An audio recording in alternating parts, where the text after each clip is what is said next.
ரஷ்யாவிலேருந்து 2 கப்பல் டூபாட் போனாலே world war 3 start ஆகிறதே chance இருக்குது. 2 கப்பலும் மார்ச் 8 ரஷ்யாவிலேருந்து கிளம்பிடுச்சு. ஏன்னா டூபாட் இந்த யூஎஸ்ஏ ஆயில் தரமாட்டேன்ட்டு சொன்னோடனே ரஷ்யா நான் டூபாட் ஆயில் தரேன்னு சொல்லியிருக்கேன். அப்படி கப்பல் அமுச்சு விட்டாலும் யூஎஸ்ஏ ஜோன் வழியாக தான் போக முடியும். இப்போ யூஎஸ்ஏ கன்ஃபார்ம் அட்டாக் பண்ணும். அட்டாக் பண்ணலன்னா யூஎஸ்ஏ பயந்து போன மாதிரி அர்த்தமாயிரும். அதனால் அட்டாக் பண்ணால் ரஷ்யா நேரடியாக சண்டைக்கு வர கூப்பிடுற மாதிரி ஆகும். அப்போது வேர்ல்டு வார் 3 கன்ஃபார்ம் ஸ்டார்ட் ஆயிரும். இது இப்படியெல்லாம் நடக்குமா கேட்டிங்கன்னா 1962 நடந்துருச்சு. அமெரிக்காட்டும் அதுக்கப்புறமா ரஷ்யா, அதாவது அப்போ இருந்த சோவியத் யூனியன் நேம்டு ரஷ்யாவோட. அப்போ ரஷ்யாவில் பெரிய பேர் ஆட்சி பண்ணிகிட்டு இருந்தாங்க. லெனின், ஸ்டாலின், டுஷிர், லியோடின், யூரி இந்த பிரசிடென்ட்ஸ் பேரெல்லாம் கேட்டாலே நிறைய பேர் பயப்படுவாங்க. அதாவது ஜெர்மனிக்கு ஹிட்லர் மாதிரி. ஆனால் இந்த லீடர்ஸ் எல்லாம் ஒரு இயரில் இருந்தாங்க. இந்த டுஷிர் டூபா பிரசிடெண்ட் ஃபினில் காஸ்ட்ரோ கூட ஒரு டீலிங் போட்டு டூபாவில் இந்த சோவியத் யூனியனோட எல்லா வெப்பன்ஸ் எல்லாத்தையும் டூபாவில் வச்சுட்டு இருக்கலான்ட்டு பிளான் பண்ணாங்க. அதுக்கப்புறமா டூபாவுக்கு என்ன பிரச்சனை வந்தாலும் ரஷ்யா, அதாவது சோவியத் யூனியன் நான் ஹெல்ப் பண்ணுறோன்ட்டு சொல்லியிருந்தாங்க. இந்த டீலிங்கில் இருந்து யூஎஸ்ஏக்கு தெரிஞ்சு அதுக்கப்புறமா சோவியத் யூனியனெல்லாம் டூபாட்டு இந்த ஷிப்ஸ் எல்லாத்தையும் நிறுத்திடுச்சு.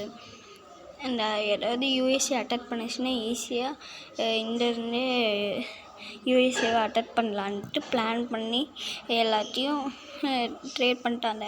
ஆனால் 1962 அக்டோபர் 1 U-2 ஸ்பை பிளேன் பார்த்துட்டு 13 டேஸில் அட்டாக் பண்ணலான்ட்டு யோசித்தாங்க யூஎஸ்ஏ. அப்போது மிசைல் லான்ச்சர்ஸ் எல்லாம் யூஎஸ்ஏவை பார்த்து ஜான் அந்த யூஎஸ்ஏ பிரசிடெண்ட் ஜான் கென்னடி பார்த்துட்டு எல்லா நேவி, ஏர்ஃபோர்ஸு எல்லாரையும் கூப்பிட்டு பிளான் போட்டுட்டு இருந்தாங்க. ஃபஸ்ட் டே அவங்களுக்கு தெரியுது. செகண்ட் டேவும் தேர்ட் டேவும் பிளானிங் போட்டாங்க.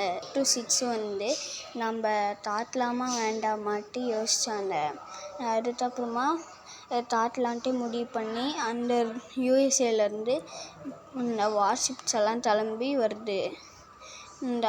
அதுவும் 8 to 12 டேஸில். அதுக்கப்புறமா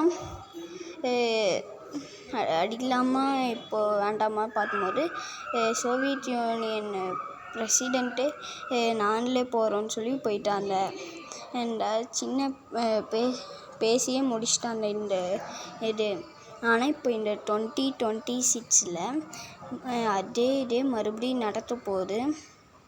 அப்போவே வேர்ல்டு வார் 3 ஸ்டார்ட் ஆயிடுச்சுன்னா யூஎஸ்ஏ சைடு ஜெர்மனி நிற்கும். அதுவே ரஷ்யா சைடு ஃபுல்லி ஏசியாவும் நின்று இருக்கும். அப்போவே வேர்ல்டு வார் 3 மேட் ஆகிருக்கும். ஆனால் ரெண்டுமே அணு ஆயுத கண்ட்ரிஸு. அப்போ எவ்வளோ பெரிய மோசமான வேர்ல்டு வார் நடந்துருக்கும் அப்போவே. ஆனால் இப்போது நடக்க போகுது. ஏற்கனவே ஃபஸ்ட்டு மாதிரியே டூபா நாடு, அமெரிக்கா, ரஷ்யா ஷிப் மாதிரி தான் வருது. ஈரானில் அந்த டேஸ் இது கிடைத்ததுனால யூஎஸ்ஏவும் டேஸ் எல்லாம் தரமாட்டோன்னு சொல்லிட்டு ஃபுல்லாக எலக்ட்ரிக்கே இல்லாமல் இருக்காங்க. ரஷ்யா நான் டூபாட் ஹெல்ப் பண்ணுறேன்னு சொல்லி அதுவும் இந்த ரஷ்யா ஃப்ளாக் முத்திரையோடவே இது கப்பல்கள் வரும் இது சொல்லி 2 கப்பல் கிளம்பிடுச்சு. அது வந்து இப்போ அட்லாண்டிக் ஓஷனில் ஏதோ சைடில் தான் போயிட்டுருக்கு. ஒரு ரீஜியன் பக்கத்தில் வந்து சொல்கிறாங்க. ஆனால் மார்ச் 23 போக தான் பிளானு. ஆனால் இன்னும் போகலனால யூஎஸ்ஏ ஒன்றும் அட்டாக்லாம் பண்ணல. டெய்லி ரஷ்யா வந்து அந்த 2 கப்பலையும் ட்ராக்கிங் பண்ணிகிட்டே இருக்காங்க. அப்படி யூஎஸ்ஏ இந்த அட்டாக் பண்ணாலும் தெரிஞ்சிடும். ஏன் இன்னும் போகலன்னா பெரிய அலை அந்த மாதிரி காரணத்தினால கொஞ்சம் ஸ்லோவாக போயிட்டுருக்கான். ஆனால் கன்ஃபார்ம் போய் சேர்ந்துரும் பார்த்து. அப்போ கன்ஃபார்ம் யூஎஸ்ஏ வந்து இந்த கப்பலை அட்டாக் பண்ணும். அப்போது வந்து ரஷ்யா வந்து ஆயிலையும் தந்துட்டு போனால் யூஎஸ்ஏவை அசிங்கப்படுத்துற மாதிரி ஆயிடும்.